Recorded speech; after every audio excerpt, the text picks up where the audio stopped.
Hello there, everyone. This is WildChyld, and I am back to read Executive Summary to Volume 2 of the Mueller Report. I'm doing the executive summaries because they're accessible, not incredibly long, and important, regardless of whether you're Republican, Democrat, or other, or someone outside of the United States who's interested. You need to know what it says in this report in order to argue it. Period. I don't care whether you believe it or not, or whatever you're going to think, you need to have this information. So sit back, relax, and I will read the executive summary to you.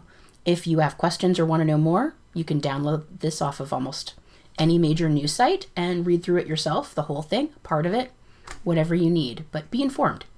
So I'm also going to do another version of this on another site, wearing less for those who need more encouragement. So let's get started. Executive Summary to Volume 2. Our obstruction of justice inquiry focused on a series of actions by the president that related to Russian interference investigations, including the president's conduct towards law enforcement officials overseeing the investigation and the witnesses to relevant events. Factual results of the obstruction investigation. The key issues and events we examined included the following: the campaign's response to reports about Russian support for Trump. During the 2016 presidential campaign, questions arose about Russian government's apparent support for candidate Trump. After WikiLeaks released politically damaging Democratic Party emails that were reported to have been hacked by Russia, Trump politically expressed skepticism that Russia was responsible for the hacks at the same time that he and other campaign officials privately sought information, harm to ongoing matter, about any further planned WikiLeaks releases. Trump also denied having any business in or connections to Russia, even though, as late as June 2016, the Trump Organization had been pursuing a licensing deal for a skyscraper to be built in Russia called Trump Tower Moscow.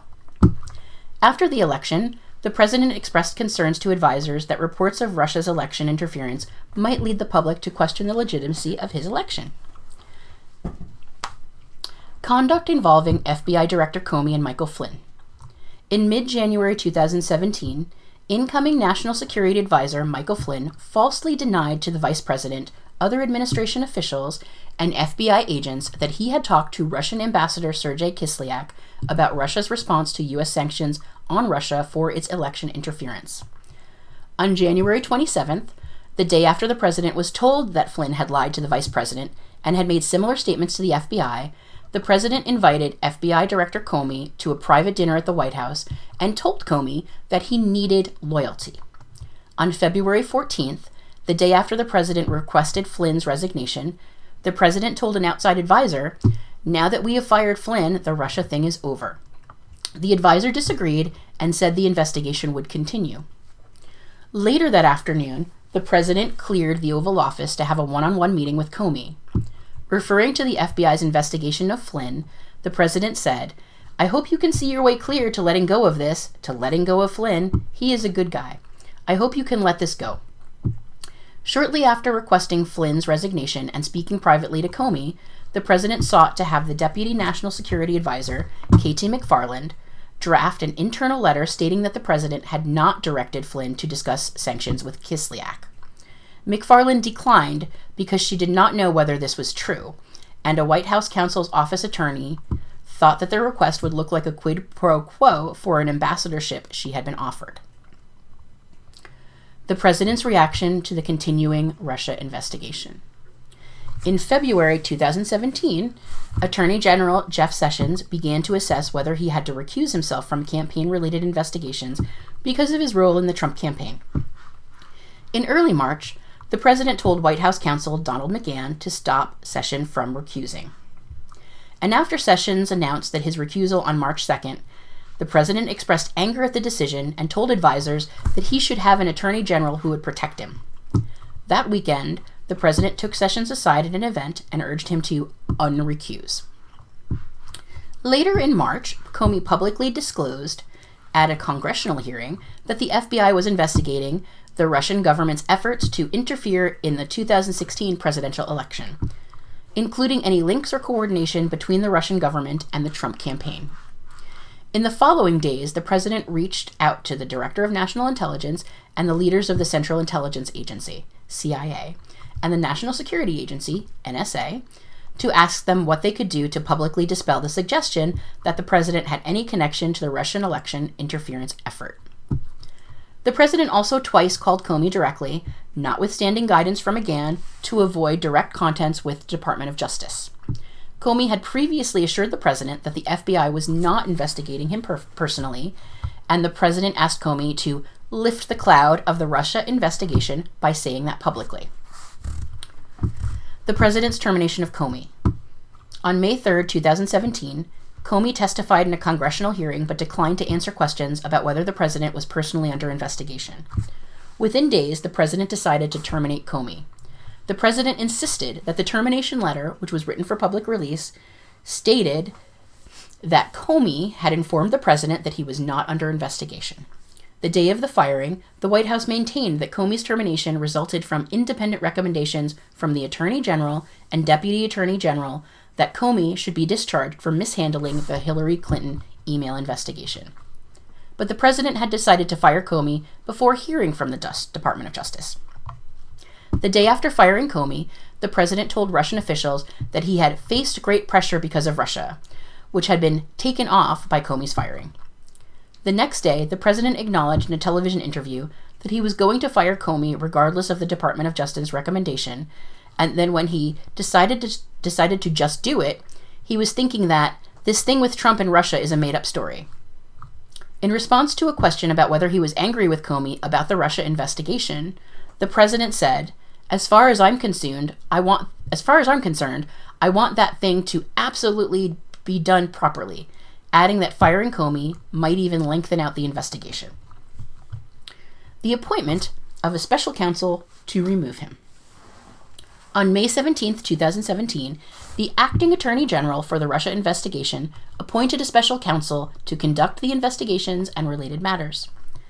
The president reacted to news that a special counsel had been appointed by telling advisors that it was the end of his presidency and demanding that Sessions resign. Sessions submitted his resignation, but the president ultimately did not accept. The president told aides that the special counsel had conflicts of interest and suggested that the special counsel therefore could not serve. The president's advisors told him the asserted conflicts were meritless and had already been considered by the Department of Justice. On June 14, 2017, the media reported that the special counsel's office was investigating whether the president had obstructed justice. Press reports called this a major turning point in the investigation. While Comey had told the president he was not under investigation, following Comey's firing, the president now was under investigation. The president reacted to this news with a series of tweets criticizing the Department of Justice and the special counsel's investigation. On June 17, 2017, the president called McGahn at home and directed him to call the acting attorney general and say that the special counsel had conflicts of interest and must be removed. McGahn did not carry out the direction, however, deciding that he would resign rather than trigger what he regarded as a potential Saturday night massacre. Effects to curtail the special counsel's investigation. 2 days after directing McGahn to have the special counsel removed, the president made another attempt to affect the course of the Russia investigation. On June 19, 2017, the president met one-on-one in the Oval Office with his former campaign manager, Corey Lewandowski, a trusted advisor outside the government, and dictated a message for Lewandowski to deliver to Sessions. The message said that Sessions should publicly announce that, notwithstanding his recusal from the Russia investigation, the investigation was very unfair to the president. The president had done nothing wrong, and Sessions planned to meet with the special counsel and let him move forward with the investigating election meddling for future elections. Lewandowski said and understood what the president wanted Sessions to do. 1 month later, in another private meeting with Lewandowski, on July 19, 2017, the president asked about the status of his message for Sessions to limit the special counsel investigation to future election interference. Lewandowski told the president that the message would be delivered soon. Hours after that meeting, the president publicly criticized Sessions in an interview with the New York Times and then issued a series of tweets making it clear that Sessions' job was in jeopardy. Lewandowski did not want to deliver the president's message personally, so he asked senior White House official Rick Dearborn to deliver it to Sessions. Dearborn was uncomfortable with the task and did not follow through. Efforts to prevent public disclosure of evidence. In the summer of 2017, the president learned that media outlets were asking questions about the June 9, 2016 meeting at Trump Tower between senior campaign officials Donald Trump Jr. and a Russian lawyer who was said to be offering damaging information about Hillary Clinton as part of Russia and its government support for Trump. On several occasions, the president directed aides not to publicly disclose the emails setting up the June 9 meeting, suggesting that the emails would not leak and that the number of lawyers with access to them should be limited. Before the emails became public, the president edited a press statement for Trump Jr. by deleting a line that acknowledged the meeting was with an individual who Trump Jr. was told might have information helpful to the campaign, and instead said only that the meeting was about adoptions of Russian children. When the press asked questions about the president's involvement in Trump Jr.'s statement, the president's personal lawyer repeatedly denied the president had played any role. Further efforts to have the Attorney General take control of the investigation.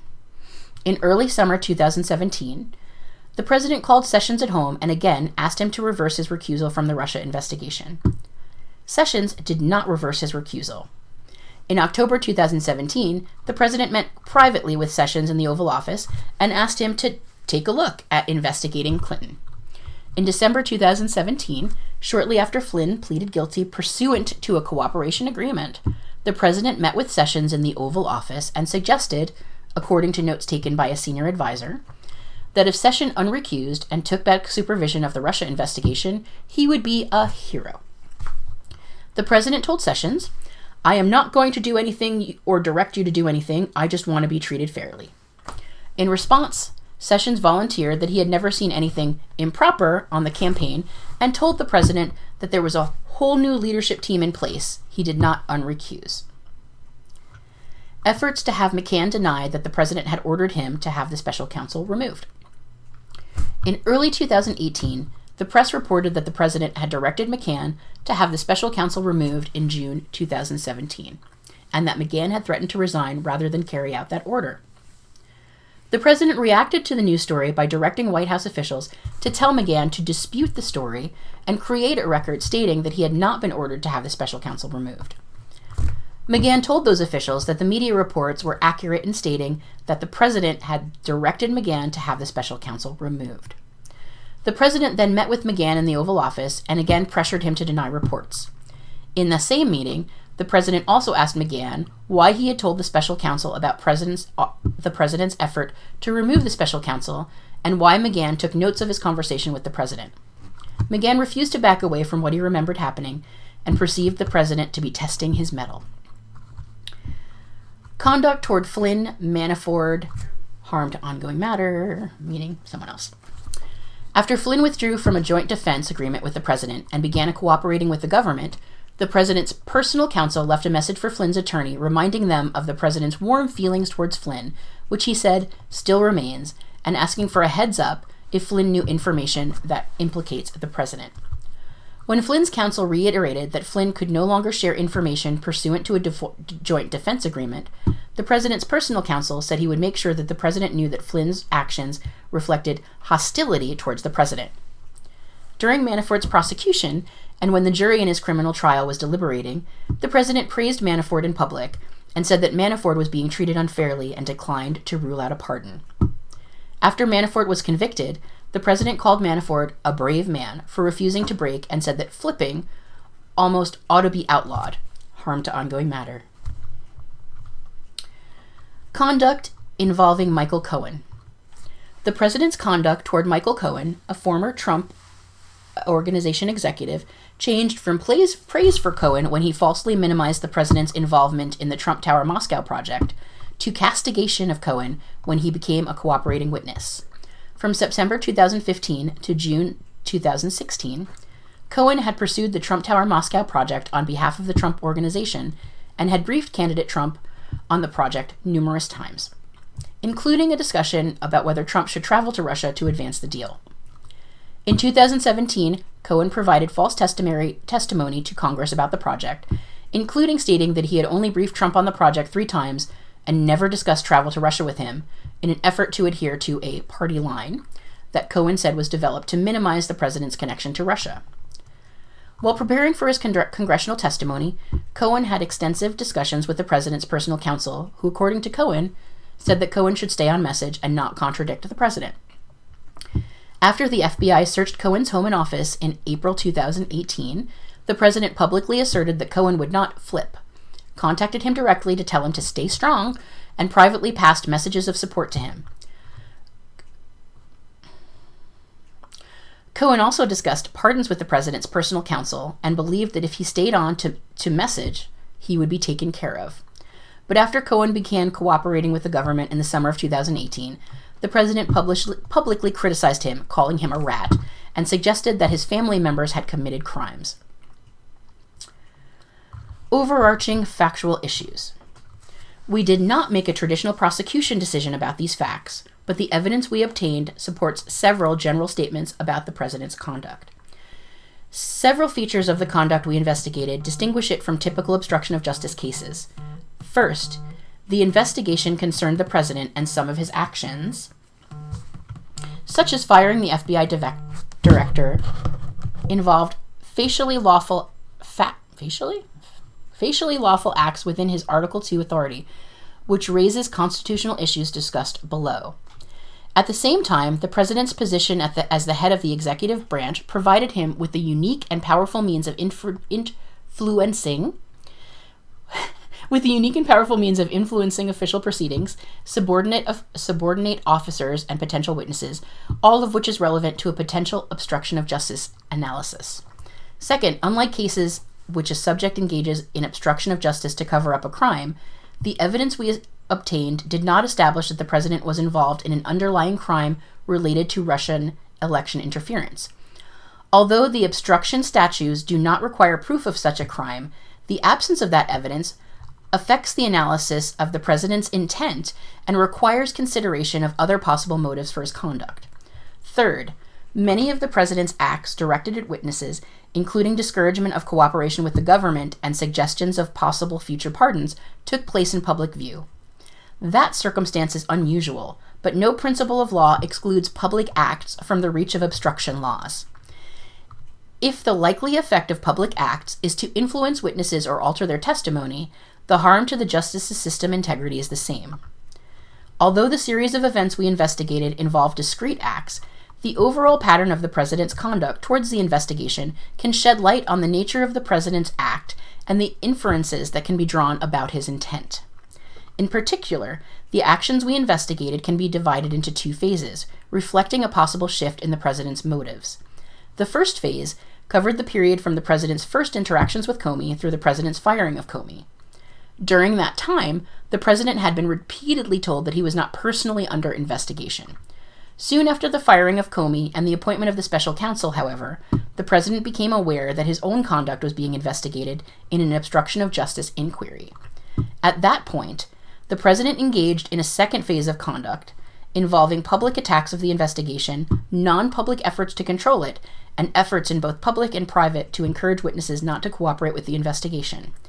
Judgments about the nature of the president's motives during each phase would be informed by the totality of the evidence. I'm almost done. Just a little bit left. You ready? All right. Statutory and constitutional defenses. The President's Counsel raised statutory and constitutional defenses to a possible obstruction of justice analysis of the conduct we investigated. We concluded that none of these legal defenses provided a basis for declining to investigate the facts. Statutory defenses. Consistent with the precedent and the Department of Justice's general approach to interpreting obstruction statutes, we concluded that several statutes could apply here. See 18 U.S.C. 1503, 1505, 1512b3, 1512c2. Section 1512c2 is an omnibus obstruction of justice provision that covers a range of obstructive acts directed at pending or contemplated official proceedings. No principle of statutory construction justifies narrowing the provision to cover only conduct that impairs the integrity or availability of evidence. Sections 1503 and 1505 also offer broad protection against obstructive acts directed at a pending grand jury, judicial, administrative, and congressional proceeding. as they are supplemented by a provision in Section 1512B aimed specifically at conduct intended to prevent or hinder the communication to law enforcement or information related to a federal crime. Constitutional defenses. As for constitutional defenses arising from the president's status as head of the executive branch, we recognize that the Department of Justice and the courts have not definitively resolved these issues. We therefore examined those issues through the framework established by the Supreme Court's precedent governing separation of powers issues. The Department of Justice and the President's personal counsel have recognized that the President is subject to statutes that prohibit obstruction of justice by bribing a witness or suborning perjury, because that conduct does not implicate his constitutional authority. With respect to whether the President can be found to have obstructed justice just by exercising his powers under Article 2 of the Constitution, we concluded that Congress has the authority to prohibit a president's corrupt use of his authority in order to protect the integrity of the administration of justice. Under applicable Supreme Court precedent, the Constitution does not categorically and permanently immunize a president for obstructing justice through the use of his Article 2 powers. The separations of powers doctrine authorizes Congress to protect official proceedings, including those of courts and grand juries, from corrupt, obstructive acts regardless of their source. We also concluded that any inroad on presidential authority that would occur from prohibiting corrupt acts does not undermine the president's ability to fulfill his constitutional mission. The term corruptly sets a demanding standard. It requires a concrete showing that a person acted with intent to obtain an improper advantage for himself or someone else, inconsistent with official duty and the rights of others. A preclusion of corrupt official actions does not diminish the president's ability to exercise Article 2 powers. For example, the proper supervision of criminal law does not demand freedom for the president to act with a corrupt intention of shielding himself from criminal punishment, avoiding financial liability, or preventing personal embarrassment. To the contrary, a statute that prohibits official action undertaken for such corrupt purposes furthers rather than hinders the impartial and even-handed administration of the law. Finally, we concluded that in the rare case which a criminal investigation of the president's conduct is justified, inquiries to determine whether the president acted for a corrupt motive should not impermissibly chill his performance of his constitutionally assigned duties. The conclusion that Congress may apply the obstruction laws to the president's corrupt exercise of powers of office accords with our constitutional systems of checks and balances and the principle that no person is above the law. Conclusion. Because we determined to not make a traditional persecutorial judgment, we did not draw ultimate conclusions about the president's conduct. The evidence we obtained about the president's actions and intent presents difficult issues that would need to be resolved if we were making a traditional prosecutorial judgment. At the same time, if we had confidence after a thorough investigation of the facts that the president clearly did not commit obstruction of justice, we would so state. Based on the facts and the applicable legal standards, we are unable to reach that judgment. Accordingly, while this report does not conclude that the president committed a crime, it also does not exonerate him. Now, there's a lot more in here, but I'm going to stop there. And maybe I'll read another version where I get all, I have opinions, but it doesn't matter what my opinion is. It matters what your opinion is. What is your opinion? Not what the president tells you, not what Democrats tell you, not what Republicans tell you, not what other countries tell you. What do you think is right? That's really what you need to do. Bye for now.